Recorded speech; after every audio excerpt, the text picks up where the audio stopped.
Are you starting to breed pigs and you're concerned about having to deal with castration? This is not something that is really appealing. And I can tell you that my least favorite day on the farm dealing with pigs, it's not slaughter when I put my animals in the freezer after a fulfilling life that they get to have where they're going to become delicious pork for myself or for my customers. No, my least favorite day is castration. With pigs, their testicles are not hanging far enough away from the body where you can band them. You got to get in there with a razor blade and do a little surgery. It's not super easy. It's not super appealing. Let's talk about it today.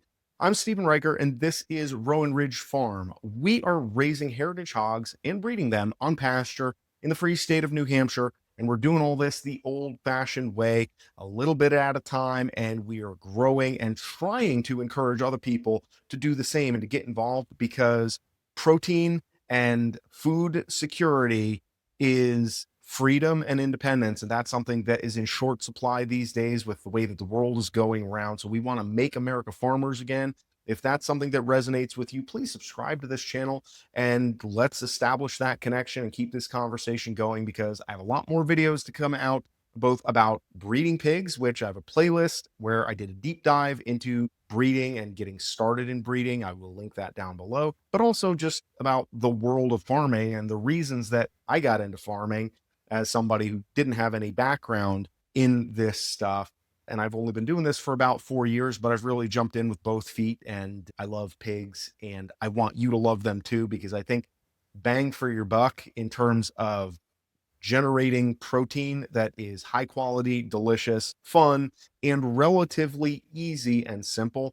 Pigs are real hard to beat. I hate chickens, but that's a video that I'll do another time because I think chickens are wildly overrated. But let's talk about castration. The reason why we castrate male animals that we are going to eat, there's a couple of reasons. Number one is because we want to avoid any unwanted pregnancies. We don't want to have males breeding females when you have feeder pigs that are ultimately destined for pork. There's breeders that we want reproducing because there's specific genetics that we want to be left intact, that we want to be combined or passed on.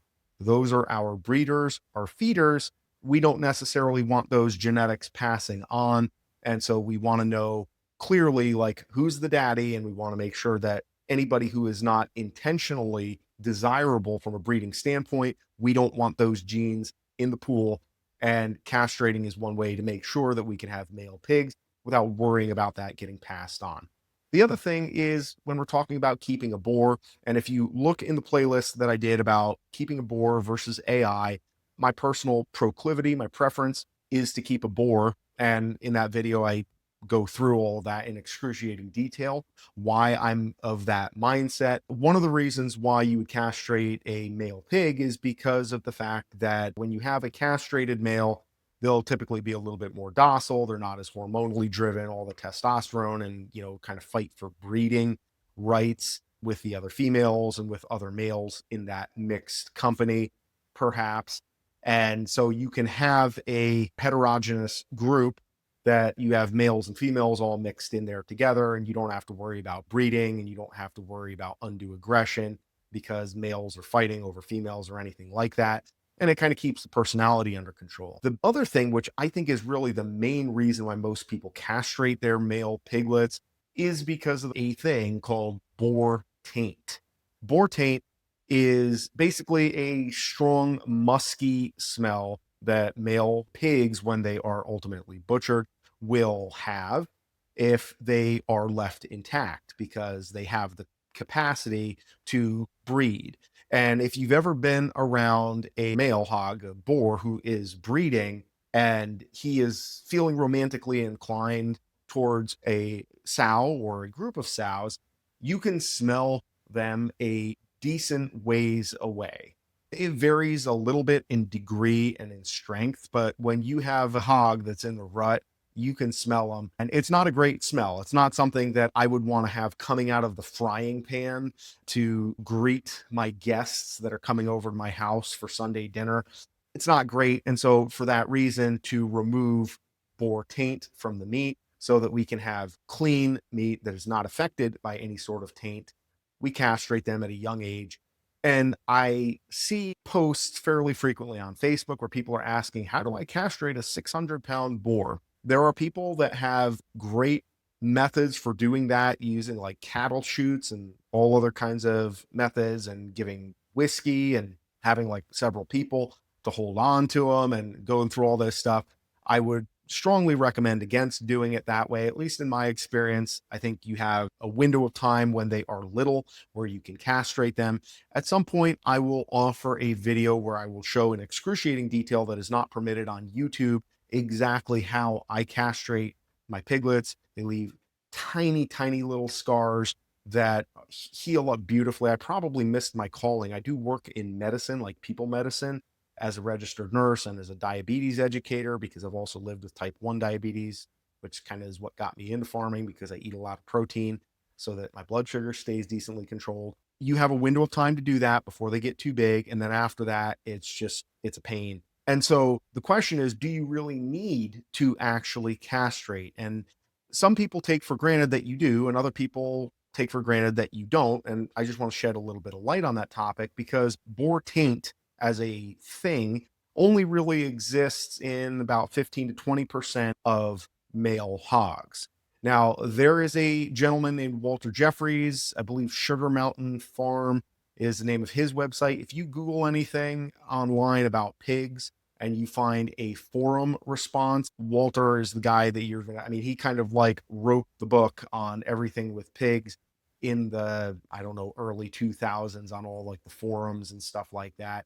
And he's just across the river in Vermont. He's a friend of mine on social media, but I've never actually gone up to the Northeast Kingdom to see his operation.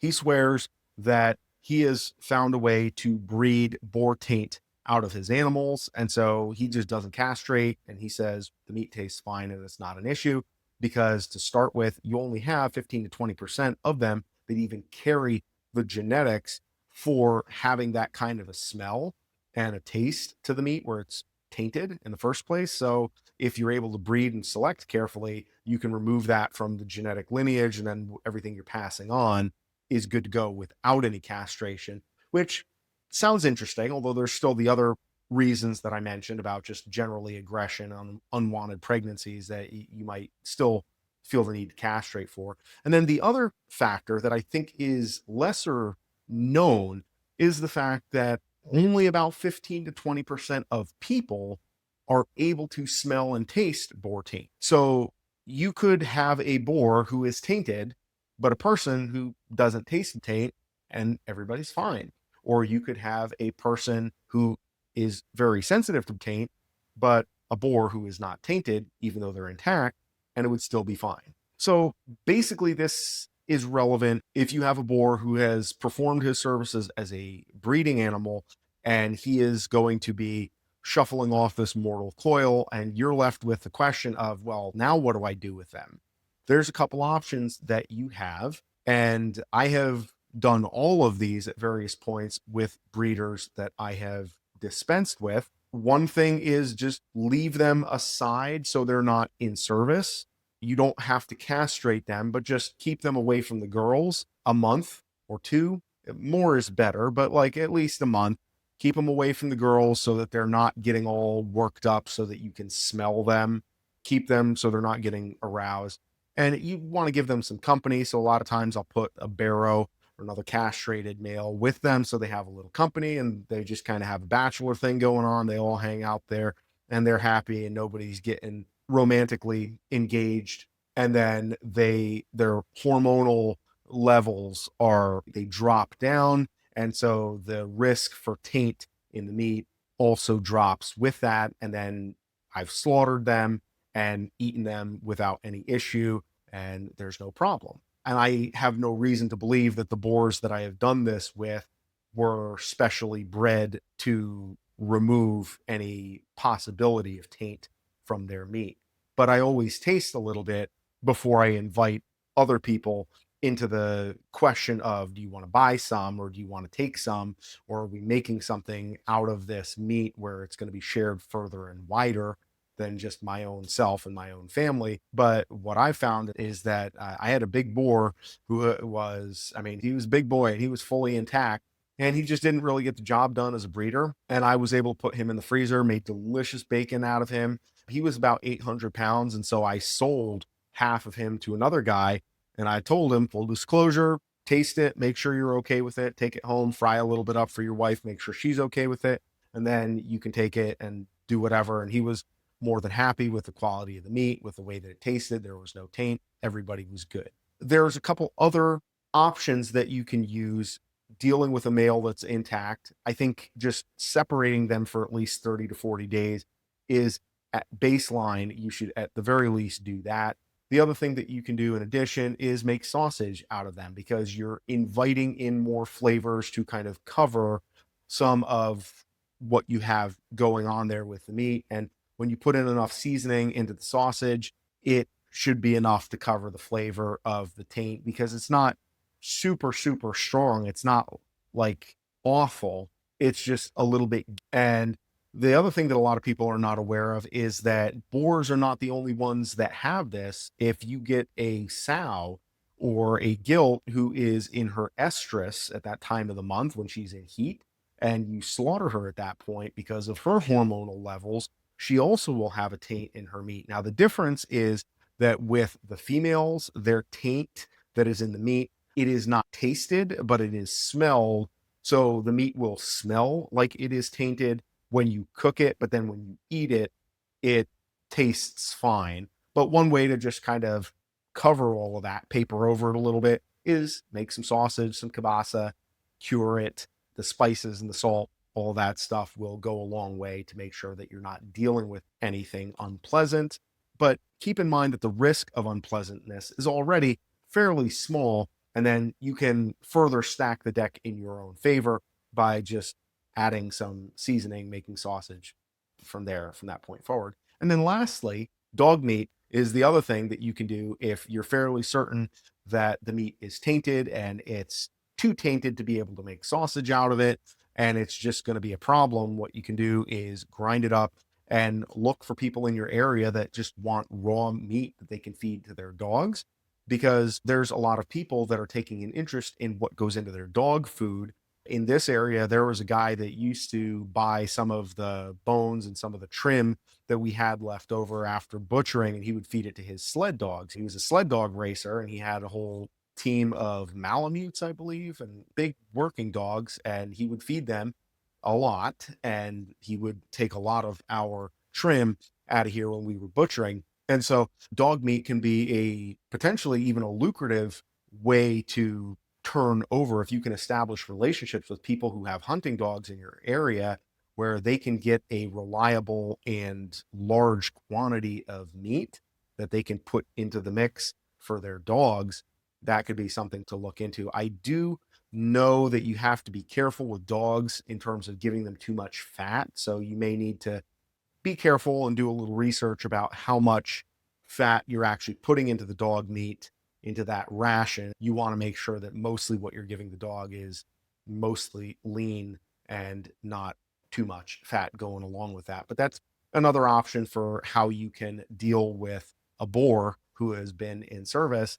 So I would say that overall, I castrate my piglets because my market wants castrated piglets. I am not going to be one of those people who sells intact piglets to customers who don't really know what they're doing with a razor blade. And then they're going to go home and try to piece together watching a YouTube video. This is how I castrate my piglets. And then they're doing surgery and you wind up giving them a bad experience. It's going to be a big pain in their ass. And then literally a pain in the ass for the piglets because it's getting done by somebody who doesn't really know what they're doing. I would rather take that burden on myself as a breeder. That is part of my responsibility. Also, to make sure that I am not allowing the discretion of whether genetics are getting passed on to fall into the hands of a buyer when I take those genetics myself and I make sure that the snipping is done on my end. Then they don't have the prerogative to then say, oh, you know what, I think I'm going to breed this boar. I'm going to, do X, Y, and Z. That decision has already been made. It's off the table. And so I'm able to control what's happening with the genetics that I'm producing here. And then also, I think it's safer and better for the piglets because when you've done a couple hundred castrations, you kind of know the lay of the land and you get better at doing it. You get faster, and the faster, quicker, more confidently you can operate, smaller incisions, cleaner you can operate. Everybody's better off for it. And then you get faster at doing it. And it's not that bad. But the first couple of times, it's like, and it's scary and you don't really want to, the idea of taking a scalpel to a living animal, it's not something that sits very well. But if you cut quickly and decisively and deeper than you think you need to, because there's three membranes, there's like the skin and then there's three membranes in order to pop the nut out through the little incision, it's not that bad and you get it done. And like I said, that is something I can make a video on if you guys want to see that. But these are the charms of farming and raising pigs, is that you have to be responsible with the way that you're castrating your animals and the way that you're producing meat and giving animals to somebody else that's raising them for meat, because some people don't know to ask if their piglets have been castrated. I've had people come to me and say, oh, like, do you castrate your piglets? Yes. Don't all breeders? And the answer is no. There's a lot of breeders who produce piglets who just don't want to have to deal with that. And they say, well, I'll sell mine for $100 a pop. And then you save $50, but you do the castrating, which I think is kind of I'd rather do the castrating, add a little bit of value, charge a little bit more money. Everybody's happy in the long run, excluding the piglets. Although honestly, when you cut them, they get over it real quick. And by the next day you come in there and they're running up to you and they're not holding it against me. So take that, vegans. I don't think that it's causing suffering to the animals. I think that at the end of the day, they get over it and they mend really quickly. So that's my take on castration for pigs. If you have questions, please leave them down below. Subscribe to the channel if you haven't already. We are looking to make America farmers again, and we want you involved in that. If you are a farmer, we want to keep the conversation going because we're going to have more videos like this. If you're not a farmer and you're thinking about it, come hang out with us and let us talk you into it, because it's easier than you think. And we want to get you in this group and make you encouraged about being self-sufficient and providing for yourself in terms of raising your own pork, because it's a good time and it's easier than think. I'm Stephen Riker from Rowan Ridge Farm. We'll see you guys in the next video.